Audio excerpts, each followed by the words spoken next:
بسم اللہ الرحمن الرحیم۔ السلام علیکم۔ اللہم صلی علی محمد وعلی آل محمد کما صلیت علی ابراہیم وعلی آل ابراہیم انک حمید مجید۔ اللہم بارک علی محمد وعلی آل محمد کما بارکت علی ابراہیم وعلی آل ابراہیم انک حمید مجید۔ ناظرین، آج میں آپ کو ایک صبر کا واقعہ پیش کرنے جا رہی ہوں۔ ناظرین، آپ جو میری ویڈیو لائک، شیئر، سبسکرائب کرتے ہیں، اس کی وجہ سے مجھے بہت حوصلہ ملتا ہے۔ میری ویڈیو میں بہت سی مسٹیک ہوں گی، لیکن پھر بھی آپ اسے لائک اور شیئر کرتی ہیں، جس سے میرا حوصلہ اتنا بڑھ جاتا ہے کہ میں آپ کے لیے اور نئی نئی ویڈیو لانے کی کوشش کرتی ہوں۔ میں اسی ناکام کوشش میں اللہ تعالیٰ مجھے کامیاب کر دے، بس آپ دعا کیجیے گا اور شیئر بھی کیجیے گا۔ اچھا، اب ہم اپنی کہانی کی طرف چلتے ہیں۔ عبداللہ بن محمد جہادی مہم کے سلسلے میں مصر کے ایک ساحلی علاقے میں مقیم تھا۔ ٹہلتا ہوا ایک بار ساحل سمندر پر جا نکلا۔ وہاں دیکھا کہ خیمے میں ہاتھ پاؤں سے معذور، آنکھوں کی بینائی سے محروم ایک شخص پڑا ہوا ہے۔ اس کے جسم میں صرف اس کی زبان سلامت ہے۔ ایک طرف اس کی یہ حالت ہے اور دوسری طرف وہ آواز بلند کہہ رہا ہے، میرے رب، مجھے اپنی نعمتوں پر شکر کی توفیق عطا فرما۔ مجھے تو نے اپنی مخلوق میں سے بہت سے پر فضیلت اور فوقیت بخشی ہے، اس فوقیت پر مجھے اپنے حمد و ثنا کی توفیق عطا فرما۔ ناظرین، عبداللہ نے یہ دعا سنی تو اسے بڑی حیرت ہوئی کہ ایک آدمی ہاتھ پاؤں سے معذور، بینائی سے محروم اور جس میں زندگی کی تازگی کا کوئی اثر نہیں، وہ اللہ تعالیٰ کی پھر بھی نعمتوں کا شکر ادا کر رہا ہے اور اللہ سے دعا مانگ رہا ہے۔ اس کے بعد تو اس کے پاس آ کر سلام کیا اور پوچھا، حضرت، آپ اللہ تعالیٰ کی اس نعمت اور فوقیت پر شکر اور حمد و ثنا کی توفیق کے خواستگار ہیں؟ معذور شخص نے جواب دیا اور فرمایا، آپ کو کیا معلوم کہ میرے رب کا میرے ساتھ کیا معاملہ ہے؟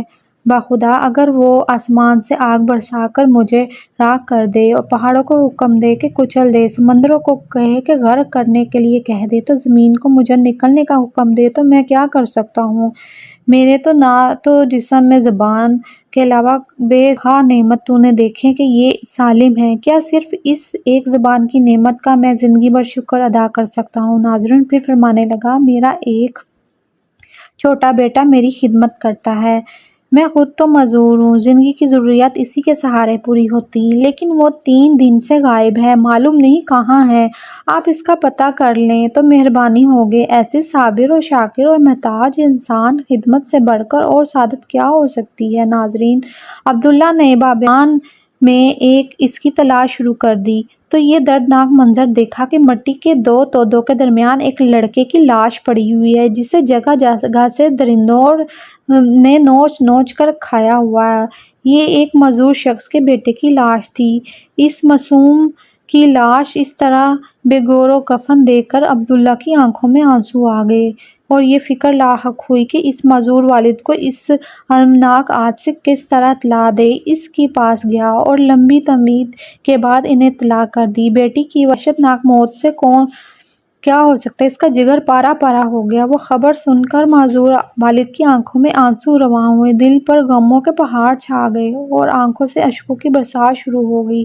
یہ بھی اللہ تعالیٰ کی ایک نعمت ہے، ایک غم کا غبار اشکوں میں ڈھل کر نکل جاتا ہے۔ ناظرین، شکوہ شکایت کی بجائے فرمانے لگے، ہم دوستائش اسی ذات کے لیے ہیں، اور برسات شروع ہوگی۔ یہ بھی اللہ تعالیٰ کی ایک نعمت ہے۔ اور بجائے فرمانے لگا کہ جس نے میری اولاد کو نافرمان پیدا نہیں کیا اور اس نے جہنم کا ایندھن بننے سے بچایا۔ پھر انا للہ و انا الیہ راجعون پڑھا اور اس کی روح پرواز کر گئی۔ اس کو اس طرح اچانک موت پر عبداللہ کے ضبط کے سارے بندر ٹوٹ گئے اور پھوٹ پھوٹ کر رونے لگا۔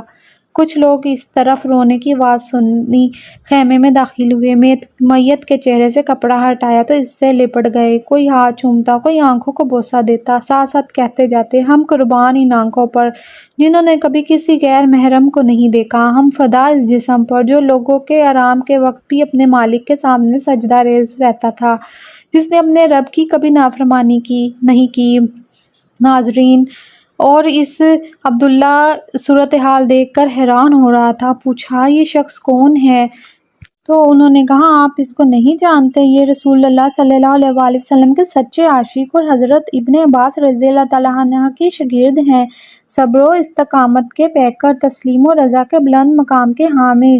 ابو قلابہ رحمۃ اللہ علیہ کی نماز جنازہ اور تدفین سے فارغ ہونے کے بعد عبداللہ رات کو سویا تو خواب میں دیکھا کہ آپ جنت کے باغات میں سیر و تفریح کر رہے ہیں، جنت کا لباس زیب و تن ہے، اور یہ آیت تلاوت فرما رہے ہیں، صبر کرنے کے سبب تم پر سلامتی اور آخرت کا گھر بہترین ٹھکانہ ہے۔ عبداللہ نے پوچھا، آپ وہی معذور شخص ہیں؟